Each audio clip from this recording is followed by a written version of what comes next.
Halo teman-teman, gimana kabar kalian semuanya? Semoga baik-baik saja ya. Terima kasih masih setia nungguin kelanjutan cerita dari film Jigoku Sensei Nube, di mana terakhir guru Nube berhasil mengalahkan jin jahat yang berada di dalam pedang keramat. Beberapa hari kemudian, kelas guru Nube sedang merayakan ulang tahun beberapa muridnya, salah satunya adalah Hiroshi. Ya, akan tetapi Hiroshi nggak terlalu menganggap spesial hari ulang tahunnya karena kedua orang tuanya selalu sibuk sehingga nggak pernah merayakan ulang tahunnya.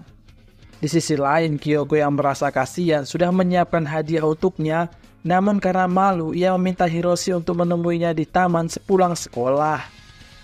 Tak lama berselang, tiba-tiba Kyoko terjatuh dan Hiroshi melihat kalau ada semacam roh yang keluar dari tubuh Kyoko.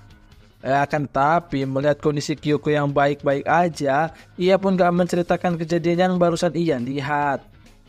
Saat jam istirahat, barulah Kyoko terkejut melihat dirinya yang ada dua, sehingga ia mencoba mengadukannya kepada guru Niobe. Hiroshi pun akhirnya juga menceritakan kejadian yang ia lihat tadi, agar guru Niobe percaya dan mau membantu Kyoko. Tapi guru Niobe mengatakan kalau itu hanyalah imajinasi mereka saja dan meminta Kyoko untuk nggak usah terlalu memikirkannya. Namun setelah Kyoko pergi, tiba-tiba sikap guru Niobe berubah serius lalu mengatakan yang sebenarnya kalau roh tersebut bernama Doppelganger. Roh tersebut harus segera dipulangkan ke tubuh aslinya karena apabila terlambat maka pemiliknya akan kehilangan nyawa. Guru Niobe terpaksa berbohong supaya Kyoko nggak panik, namun tanpa mereka sadari ternyata Kyoko mendengar semuanya. Tanpa buang waktu, Guru Niobe segera mencari keberadaan dari roh Kyoko karena rupanya Kyoko sudah mulai sekarat di ruang UKS. Kyoko yang udah mengetahui semuanya pun kemudian memberikan hadiah yang sudah ia siapkan sebelum malaikat Izrail datang menjemputnya. Selang berapa lama Guru Niobe pun akhirnya datang, tapi sayang ia nggak berhasil menemukan di mana roh dari Kyoko. Seketika Hiroshi teringat kalau sebelumnya Kyoko sempat mengajaknya untuk bertemu di sebuah taman sepulang sekolah, sehingga mereka bergegas ke sana guna memastikannya. Benar saja roh tersebut berada di sana, sehingga dengan cepat Guru Niobe menggunakan kekuatannya untuk memulangkan roh itu ke tubuh Kyoko. Kyoko, Hiroshi. Keesokan harinya, Guru Niobe mendapatkan sebuah paket yang ternyata isinya adalah Yukime. Ia mengatakan kalau ia ditolak untuk kembali ke tempat asalnya karena nggak berhasil membawa satupun pria ke tempat tersebut. Oleh karenanya, ia memilih untuk tinggal di sana aja bersama Guru Niobe sehingga ia tetap bisa bersama tanpa harus membawa Guru Niobe pergi. Namun perbedaan kenyamanan kondisi lingkungan membuat Guru Niobe merasa terganggu atas kehadirannya. Sehingga ia selalu menghindar dari perhatian tulus Yukime, bahkan mengeluarkan kata-kata kasar sampai membuat Yukime sakit hati dan kemudian pergi. Di tengah jalan ia hampir aja diperkaos oleh beberapa pria nakal kalau aja ia nggak mengeluarkan kekuatannya untuk kabur dari mereka. Setelah itu, Yukime tanpa sengaja menemui tragedi kebakaran di mana ada seorang anak yang masih terjebak di dalam rumah tersebut. Orang-orang di sana nggak ada satupun yang mau menolong, sehingga Yukime pun nekat masuk untuk menolongnya.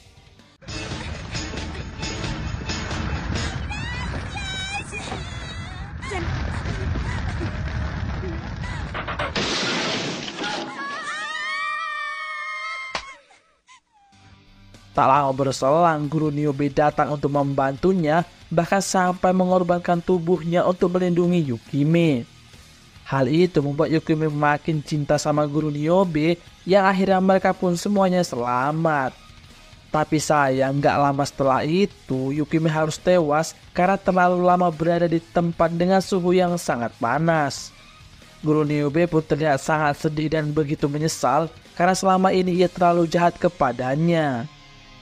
Sampai suatu ketika, Miki mengajak Guru Niobe ke tempat ski ice yang ternyata Yukime masih hidup dan memilih bekerja di sana. Hal itu ia lakukan karena suhu di tempat tersebut sangat pas dengan kondisi tubuhnya. Sore harinya terlihat Makoto yang baru aja pulang sekolah lalu tanpa sengaja menemukan sebuah cermin. 僕のお宝にするのだ。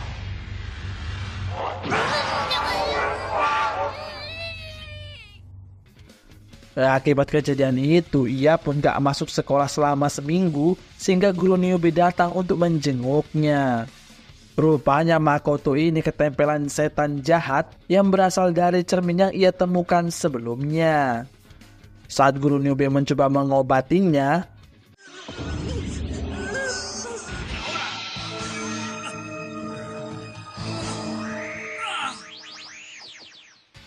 keesokan harinya Makoto pun sudah kembali bersekolah, namun malah giliran guru Niobe yang gak masuk sekolah.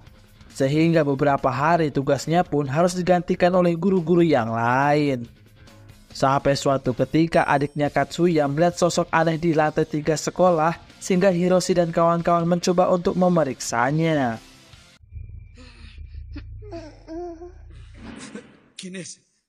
Nobe? Singkat cerita, mereka akhirnya menemukan sosok misterius itu yang ternyata ia adalah guru Niobe yang gantian ketempelan setan cermin tersebut. Ia pun gak bisa melepaskan diri dari setan itu karena tangan kirinya sudah dikuasai oleh setan tersebut. Guru Niobe juga meminta Hiroshi dan kawan-kawan gak usah mendekat dan membiarkan ia mengurusnya sendiri. Meskipun guru Niobe bilang begitu, namun Hiroshi dan kawan-kawan tetap mau membantunya dengan pergi ke kuil Hetamondak untuk mengambil pedang keramat yang ada di sana. Hal itu mereka lakukan karena berkaca pada pertarungan sebelumnya, di mana pedang itu memiliki kekuatan hampir setara dengan tangan setan milik guru Niobe. Saat mereka kembali, terlihat guru Niobe yang udah makin sekarat dengan balutan kertas segel di tubuhnya agar setan tersebut nggak mengambil kesadarannya. Setelah itu mereka harus cepat memisahkan roh guru Niobe dengan setan tersebut sebelum setan yang ada di pedang keramat itu ikut bangkit juga. Singkat cerita, mereka berhasil melepaskan roh jahat tersebut meski harus bersusah payah mengembalikan pedang tersebut ke dalam bungkusnya. Tapi tiba-tiba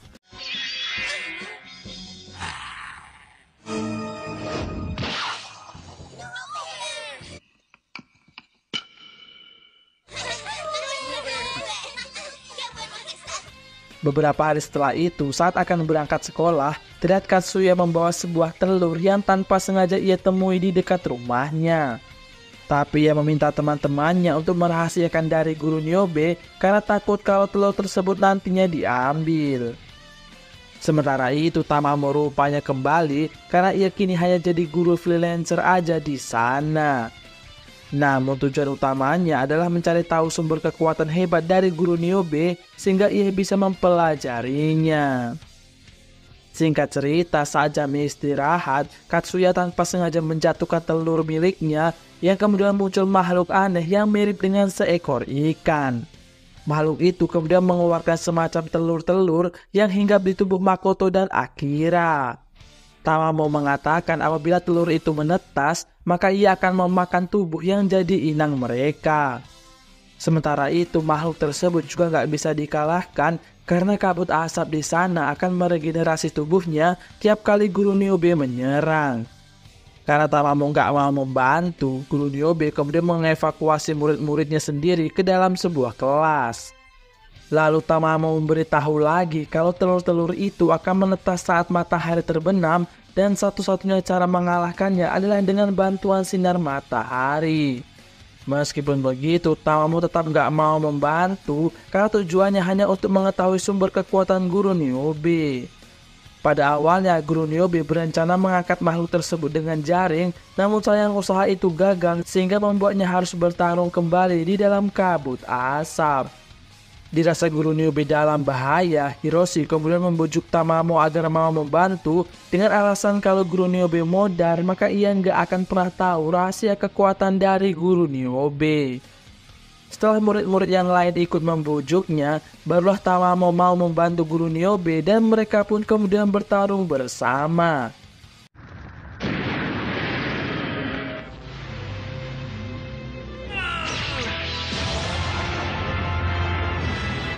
Singkat cerita, guru Niobe dan Tamamo berhasil mengalahkan makhluk tersebut sesaat sebelum telur-telur itu menetas sempurna. Kemudian semua murid pun berterima kasih kepada Tamamo dan guru Nyobe mengungkapkan kalau murid-muridnya lah yang menjadi sumber dari segala kekuatannya. Beberapa hari kemudian terlihat sepasang kekasih yang diserang oleh makhluk misterius sehingga meninggalkan bekas cakaran di tubuh mereka. Kabar itu pun dengan cepat sampai ke sekolah Miki dan kawan-kawan serta membuat mereka semua jadi khawatir. Tak lama kemudian Yukime muncul lalu mengundang mereka semua untuk bermain ski ice di tempat kerjanya gratis. Singkat cerita mereka pun pergi ke sana dan seperti biasa Yukime ini selalu caper kepada guru Nyobe. Selang berapa lama sosok misterius tadi kembali muncul dan menyerang salah satu pasangan yang ada di sana. Bahkan Hiroshi pun juga menjadi korban sehingga guru Nyobe berusaha mengejarnya dibantu dengan kekuatan milik Yukime.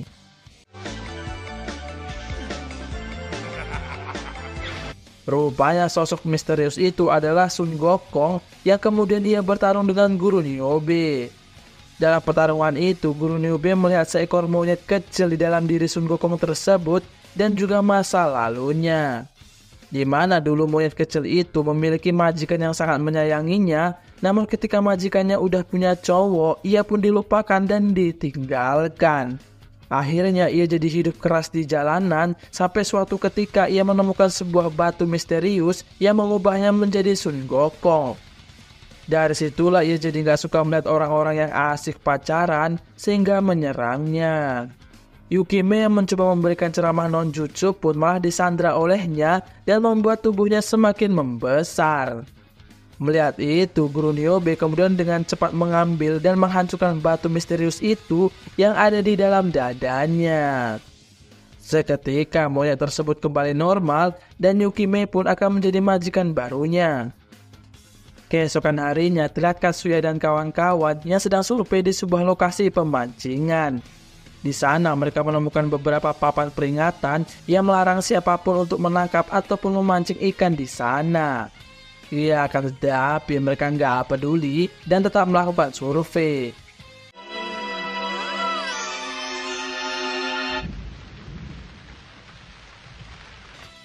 Besok harinya Katsuya kembali datang ke tempat tersebut untuk memulai memancing.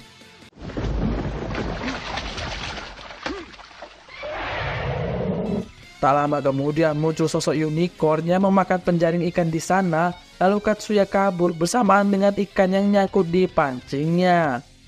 Kejadian itu pun kemudian ia ceritakan kepada teman-temannya yang tanpa sengaja didengar juga oleh guru Nyobe. Ia mengatakan kalau sosok unicorn itu bernama Kikin yang merupakan jelmaan dari seorang dewa. Akibatnya Katsuya pun terus diteror oleh makhluk tersebut sehingga guru Nyobe berencana ke sana untuk meminta maaf atas nama dirinya. Namun rupanya diam-diam Katsuya dan kawan-kawan mengikutinya karena merasa kalau mereka harus ikut membantu guru Nyobe. Di perjalanan mereka bertemu seekor anjing yang terperosok jatuh ke dalam rawa sehingga Katsuya pun mencoba untuk menolongnya.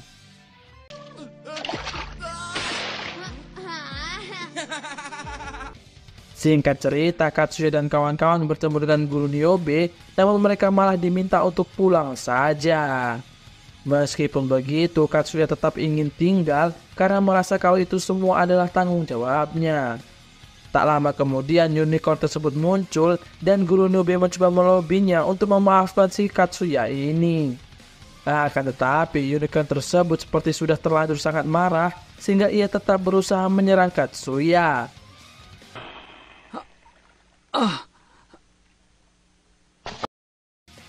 Selang berapa lama anjing yang ia selamatkan tadi tiba-tiba datang untuk membalas budi dan mereka pun malah saling melindungi satu sama lain. Adegan itu membuat hati unicorn tersebut tersentuh sehingga memaafkan Katsuya dan ia pun kemudian pergi.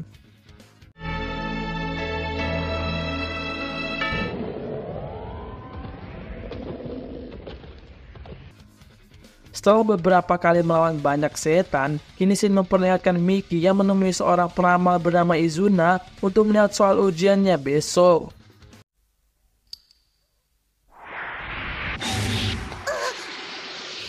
Ramalan itu pun manjur dan membuat Miki mendapatkan nilai 100 di sekolah.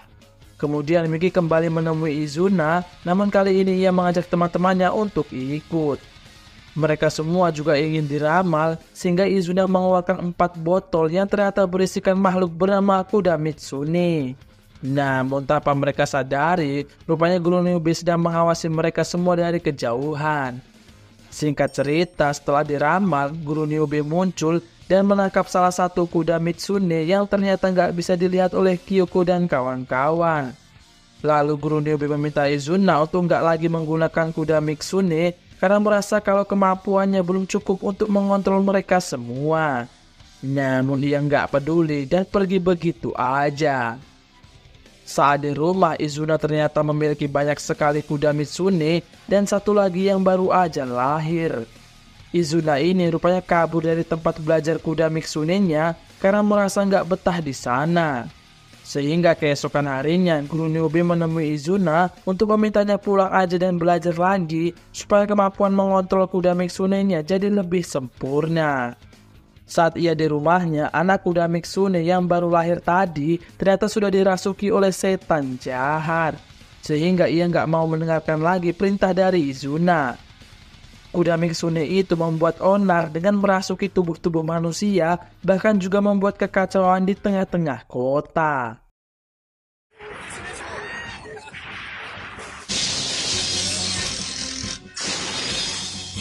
Tak lama kemudian Guru Niobe muncul dan berhasil membuat kuda Mitsune itu kembali ke wujudnya semula. Setelah itu, Guru Niobe mengeluarkan kuda Mitsune miliknya sendiri untuk mengalahkan kuda Mitsune yang jahat tersebut.